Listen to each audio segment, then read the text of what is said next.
Welcome to Totally Clutch, the Clutch Businesses podcast and blog. I'm Angie Veman with Clutch Businesses, and today we're going to be talking about how business or how running a business is going to get easier in the future. And we've got two guests today, Sheila Hatfield, who's a consultant at PSI Metrics, and then Lynne, who works at the Credit Union of Colorado. Now, they've been working together to update the Credit Union of Colorado's digital technology, and they're total software experts. But I want to warn you before you check out and tune out, I promise that this conversation is not going to jump over anybody's head.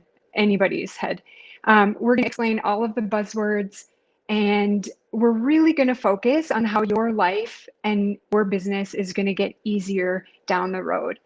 So SaaS platforms or service software as a service platforms, that's a real tongue twister. These are things like your website, Canva, Zapier, basically anything that you pay a monthly fee to use that helps run your business.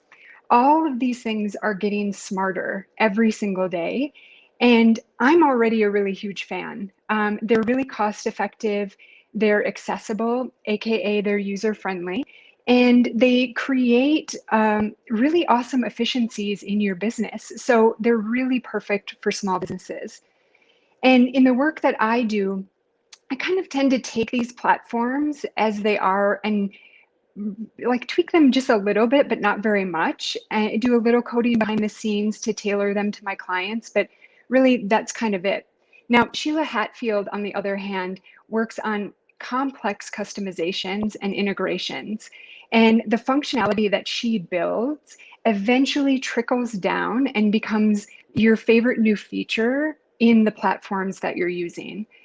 And then Lynne, on the other hand, is figuring out new ways to integrate all of these things into the day-to-day life within your organization.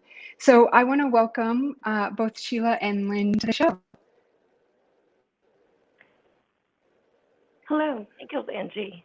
Hi, I'm glad to be here thanks, today. ladies. Yeah, it's great to have you. So I'm curious, well, I guess let's start. I'd love to hear and love to share your backgrounds with everybody. So if you wouldn't mind telling us a little bit about yourselves. Sure, I'll start. I'm Sheila Hatfield. I started out in software engineering, design and architecture. Did that for a couple of decades along with learning to be a manager, leading technical teams, and then moving into leadership and a lot of focus on Agile and integrations. A lot of my career was focused in both data integrations and something called APIs, which I'll talk a little bit more about. I'm currently working with organizations focusing on Agile and integrations, trying to make the right data get to the right place at the right time, bringing value to the organization, to their customers or members in the credit union's case, and doing that in incremental steps so that we're always delivering value. And that's one of the key concepts of Agile. In addition to that, we focus on integrations where many systems need to be connected.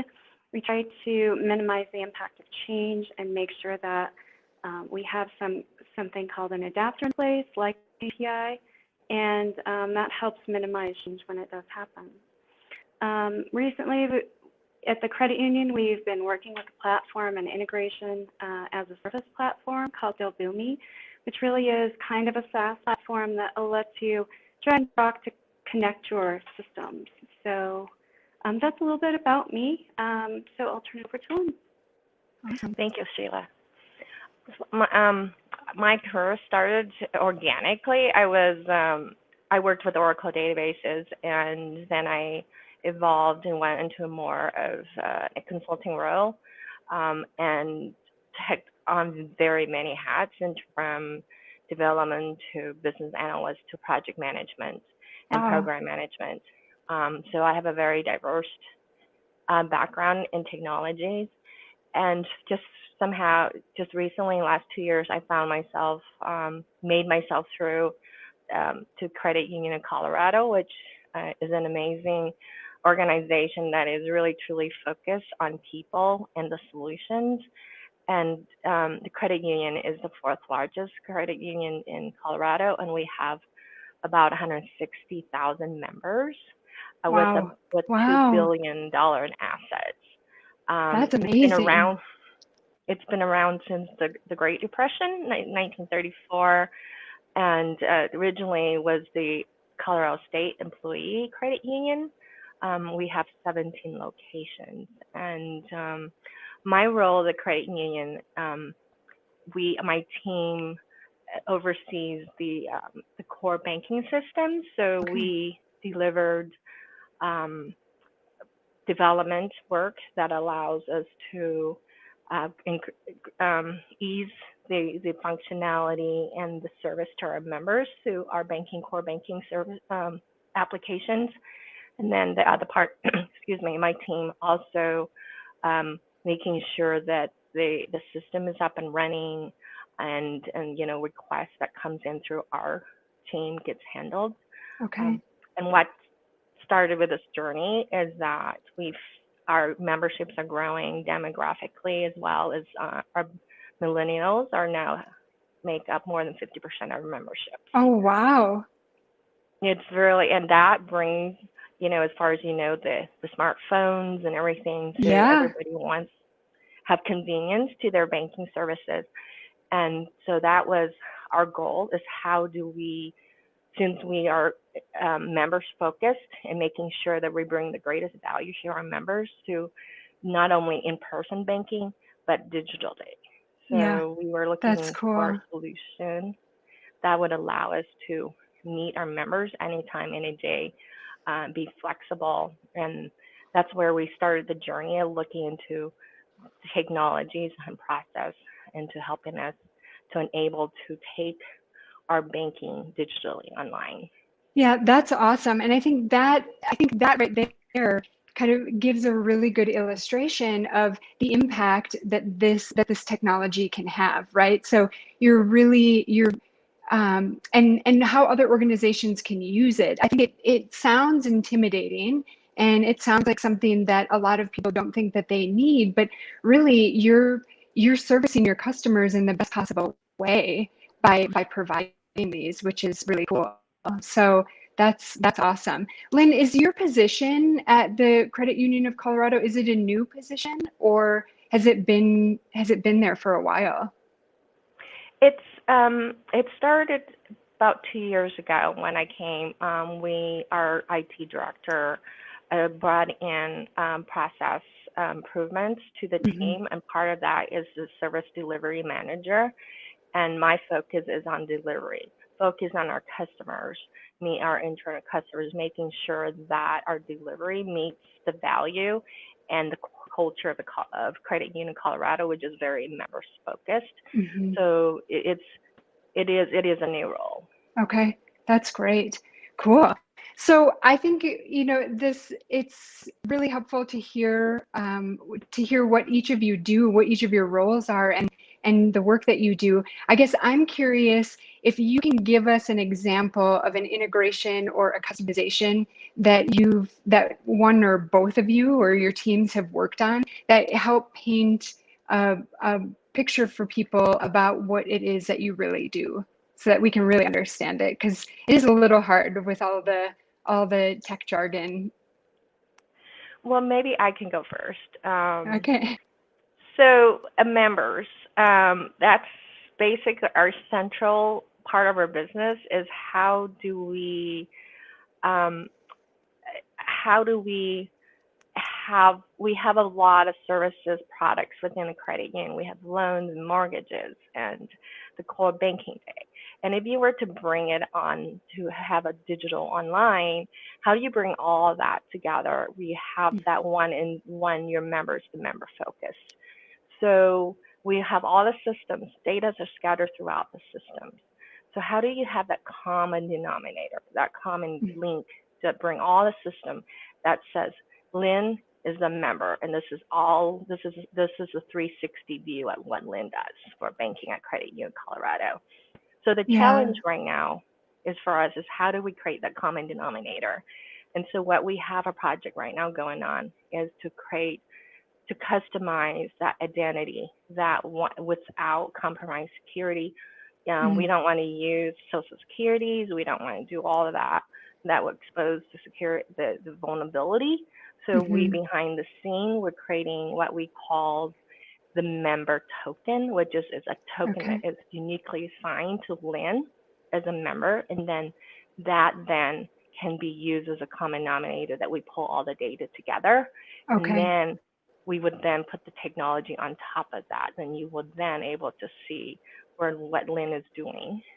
That's great. Services. So yeah, so as the alternative to that, so basically what you're doing, if I'm understanding right, is rather than, so if I'm a member, I'm interested in online banking, I'm interested in in-person banking, maybe I have a home loan and a car loan. Basically, without you and the work that you're doing, I would have to have a separate account for my online banking. I'd have to have another account that I log into and set up and create for in-person banking, or maybe not that one, but maybe for my car loan and then for my house loan. So there's a chance that I might have like 4 or 5 separate logins, 4 or 5 separate accounts that I'm managing. And really, is it the work that you're doing is making sure that I'm not managing it, but you guys are kind of managing it for me and taking care of that. So they're all talking to each other. Yes. Yeah. Okay. Okay. That's awesome. That's a huge benefit. And you kind of touched on this at the beginning, but that's a huge benefit to the members, right? It makes it so easy, and it's what they're asking for. And so that's really powerful. That's cool. Awesome. Okay, so ladies, what's the coolest project that you've ever worked on, either in your current roles or previous roles? So I've had a lot of fun in my career and being able to work on a lot of cool projects. I had to read back through my resume a little bit to figure out which one I thought was the coolest. But the one that came to mind for me was so successful that it made the executives nervous. So oh my gosh. I used to consult at Sun Microsystems. This was back in the early 2000s. We were consulted to bring in data from many different sources regarding customer sales, customer client, and to bring together into one place and integrate it so that we could create an application that would mine this customer data for potential sales opportunities. And we did it in about 6 months. It was globally recognized by Sun for increasing revenue up to 60% from that vertical, because they didn't have to really market to their existing customers. They could just contact them because they were already customers. So they decreased their marketing costs and increased their revenue. And it was really an amazing app. And we, at that time, had it on data technology. It was all web-based and real time. And when it got to the executives, they started taking a look at it, and it would give you a 360 view of all of the existing customers at Sun and what their potential needs might be. So we had algorithms that would it's kind of morphed right now into machine learning and AI, but it was the beginnings of understanding analytics and making sure that we were trying to predict what kinds of things they would need. And the executives took a look at it and went, if you run these reports in real time, you can get a 360 view of all the customers on Microsystems, and that could be used for insider trading. And we can't release it. It's too good. And so they extended our contracts, and we went ahead and added a security and rules and different things so that any one employee could only see a maximum of 5% of the customers at any given time. So you could not use the tool to make money off of their stock, which wow, really that's awesome. That's really cool. And I think it also, just what it did is awesome. And I think it's also really cool that it highlights what you're able to do with a lot of these programs. And a lot of it is really about either increasing revenue or saving money. So rather than, and I feel like it's always important to preface this, that I'm not an advocate for not hiring people or for not employing people, but a lot of times these things can take on or take over the role that somebody else was fulfilling.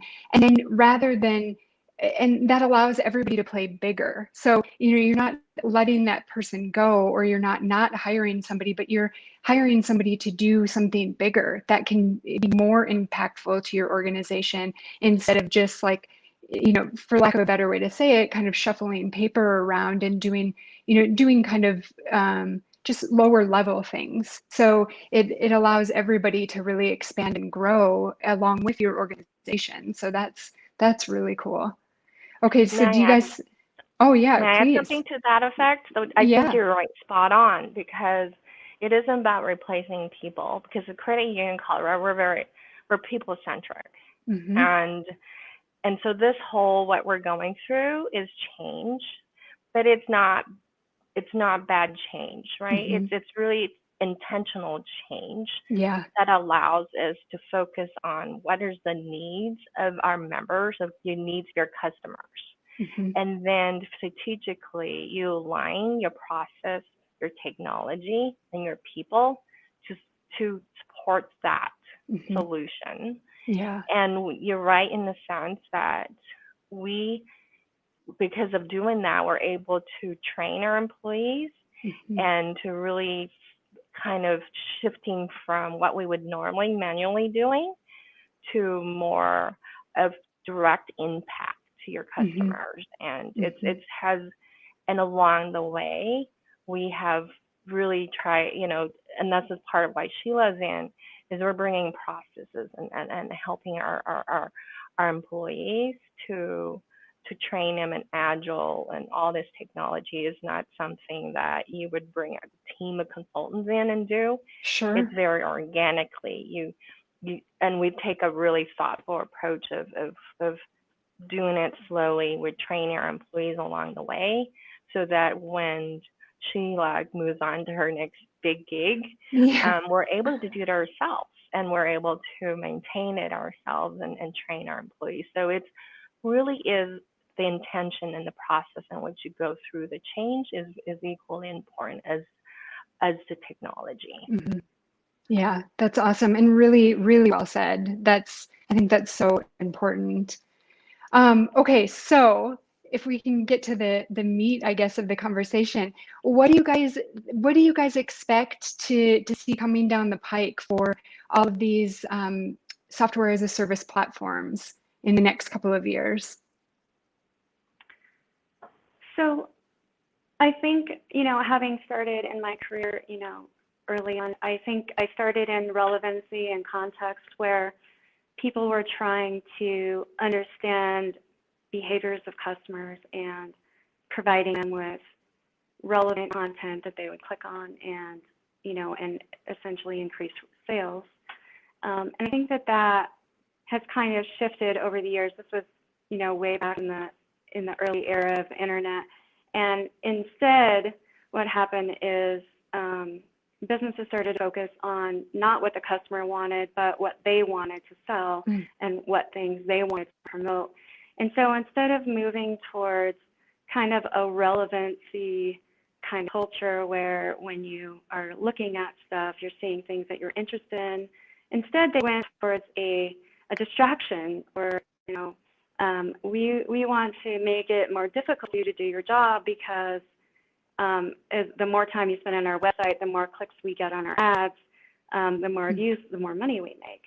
And I think that's really starting to shift now to where artificial intelligence and bringing all this together is really they're starting to understand that when you provide value, and I think that relevance and value will actually come kind of as a software as a service, that you will be able to, in the next couple of years, start to say, okay, I'm a provider, I want to sign up for this relevancy service so that people who are interested in me will automatically see things that I have to offer.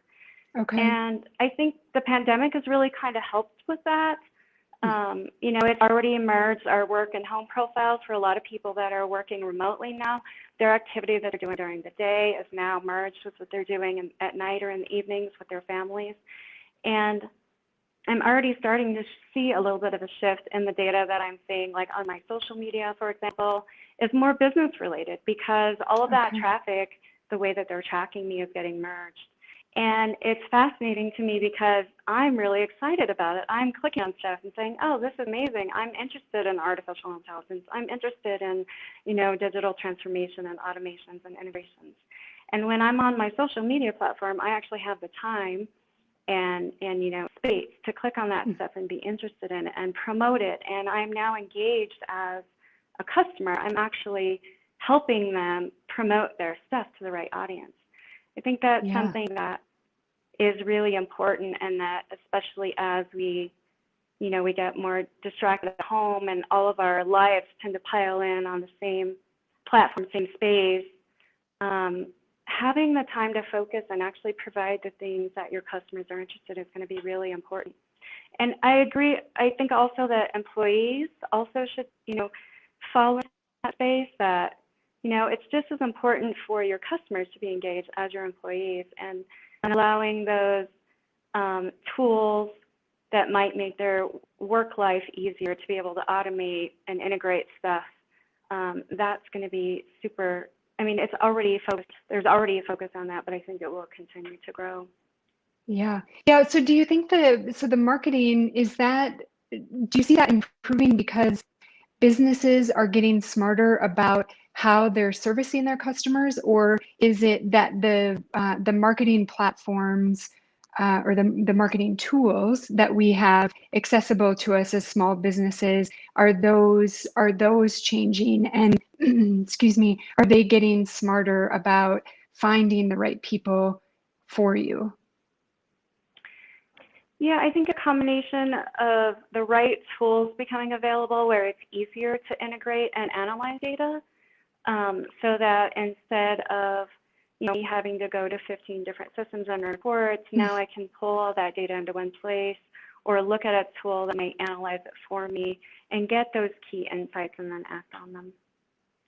Mm-hmm. Okay. With Credit Union Colorado, we are focusing on cloud computing. So that's something like you used to hear Amazon. And Microsoft, is providing their own SaaS solution in storage. So as a small business, you really don't have the bandwidth and the resources to have all these roles to support your infrastructures. Mm-hmm. So we leverage SaaS quite a bit in cloud computing to take on I would say more of the resource that to take care of servers, network, applications, then what we do is our employees, we focus on what is impactful to our members versus the other stuff that doesn't really have a direct value, but they are equally important. So that, and by joining the SaaS, we are able to leverage the economy of scale, and able to pad to as the cost decreases with greater numbers. So we are able to leverage that. And it has been really impactful for us because, I used to have an employee that would meet IBM there at 2 a.m. to change the outlet, like if the servers go down and all that. And I'm like, that doesn't, our members don't care about that, but they want to care. Can I deposit that direct, can I do a direct deposit of my check online with COVID-19? So that's what we want to do, is using SaaS to shift our resource in that direction, is to having more of that direct impact. And there are a lot of SaaS applications out there now that they'll have artificial intelligence that is part of the package, part of that machine learning, all that stuff. So if you subscribed to a service, you're able to leverage a lot of that functionality that you would not have if you were to build your own from scratch. So I really think SaaS is going to be a huge player for small business, and as more small business join the SaaS world, I think there will be a lot more applications that would market the small business owners. So it's just time, I think, because right now the big tech tend to kind of lead, and then you start trickling down. And Mm-hmm. so we credit union, we say, where even though we have a huge asset size, but our employee size is about 350 around Okay. there. So we're still in that small business, small to medium. So I think it's very attainable. You just have to look at I always, because I'm a project manager and program manager, so I think like your roadmap. Yeah. Where do you go and how do you get there, and how do you leverage all these technology out there to get where you need to go? Mm-hmm. And starting to look at what's out there and see, okay, how do I implement this into my business? Mm-hmm. That's awesome. And it sounds like, I mean, there's so many really juicy nuggets in what you just shared, but it seems like it's also getting easier to rely on and to use those services. Whereas I feel like before, when they're just starting out, or when they're just coming into the marketplace and they don't offer as many features, or they're not as smart at knowing what you want, what your customers want, how to really perform best for you. It's almost like you still have to have somebody in your organization that knows enough about it so they can kind of manage it. And it sounds a little bit like you're saying that the level of management that you are responsible for is shifting more to your customer facing things, because you don't have to be as involved. You don't have to fine tune these platforms that are supporting your business as much. So your involvement in them is sort of waning a little bit. Correct. And you're right. You do have someone to be there to do the planning sort of in the middle. And this is why Sheila works really well with us, being a small business herself. She has a very diverse skills, from development to architect, all of this. She has such a depth experience. So when we Mm-hmm. brought her on, we just had a really like general contract, like we just pay you by labor material and we'll just flex and see where we go. Yeah. And she's gone in and she's helped us with software selections, we, training, agile training, development, just coaching.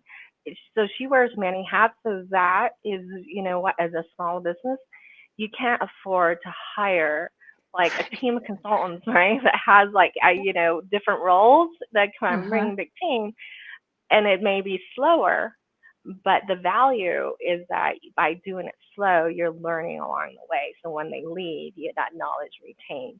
So you're right in a sense, like you do need to have that start out with someone who understands in the middle of everything, and start kind of help you through the process of how you start and where do you end. Yeah, a translator kind of, right? Yes. Yeah. Yeah, yeah, cool.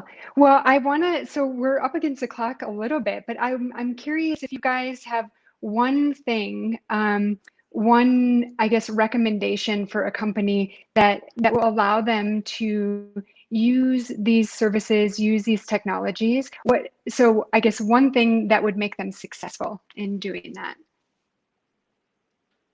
So I would really recommend, taking a look at Agile and understanding how you can slice what you're delivering to value. I think, traditionally people build things from the ground up more in layers than in slices, and they work on one part of it till that part's complete, and they work on the next part and the next part, and then eventually down the road they have a full-fledged platform or product or service.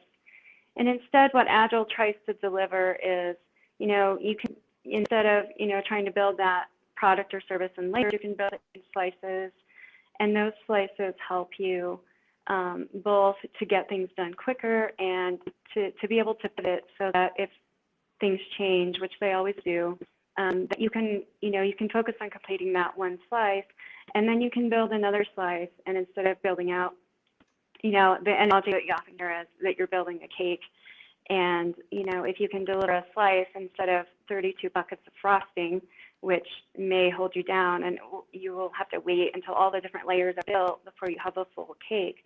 But if you cut it into slices and deliver that way, I think that that's a huge advantage for both small businesses and large businesses. And small businesses have that advantage already in the sense that if they start there, they don't have to go through the entire transformation piece and moving that direction. And that's something that applies to technology. It applies to building brick and mortar products or physical products as well. And so that would be my advice. Yeah, and so does that look like they're just identifying, rather than looking at everything that they could possibly do with something, or how big a project could be or how grand it could be, does that mean identifying what's right in front of them? So right now, I realize that it's taking me a long time to draft emails. These are silly examples, but it's taking me a really long time to draft an email. So rather than thinking about all of the things, all of the ways that I could improve that, I just identify that one thing and I find a solution for that one thing. Is that what a slice would be similar to? Yeah, exactly. So maybe you have an idea for an automation tool on all your emails, but let's say you find one particular kind of email that you send often, that's maybe 50% of the emails that you send, you add that piece first, and you gain that value from the slice and tackle the next pieces. Okay, And cool. in order to identify that slice, right, you have to look at what your process is. So this whole digital solutions or technology is only as good as the process behind it, and the people. So I think it's important for an organization to recognize, what is your process? What is it you want to improve? You want to identify the improvements, and then you can start building that cake, right? So you're building the cake in the state in which you want it, not the state in which you may have a lot of, pain points. You want to remove those first.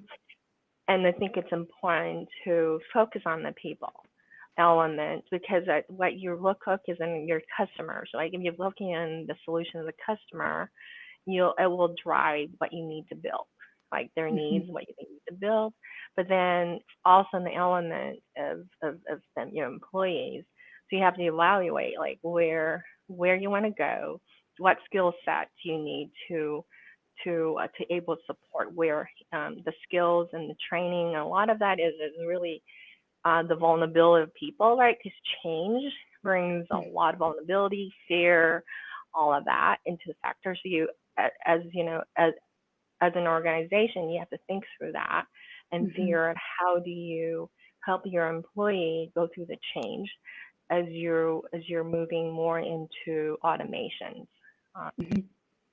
That's great. Yeah, that's really important. And I think that, that is kind of like a humanistic and a scientific approach to it in a lot of ways, because if you're implementing something and you don't address those things, if it doesn't work, you don't know why, because you've got all of these other factors that, or I guess not all of these other factors, but you have a lot of factors playing into the success or the inability to succeed with it. And so I think that's so key, because there still are people involved. Even if it's an automation, there are still people involved in the work that goes into that automation or the output of that automation or something. And so you definitely have to, I think that's a really important point. So thank you.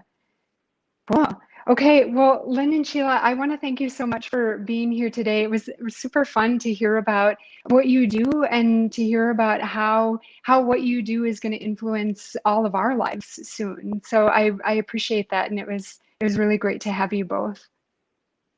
Thank you so much for having us. Yeah, thank you. It was really fun.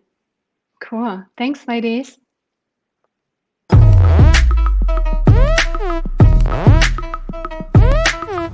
To have a successful business, it often feels like you have to sacrifice having a killer life. And most of the things that you spend your time doing throughout the day have nothing to do with why you started a business in the first place. I'm Angie Veman with Clutch Businesses. I work with passionate female entrepreneurs who are solving amazing problems in the world. I take them out of their operational abyss into a place where they have more free time and greater fulfillment in their lives.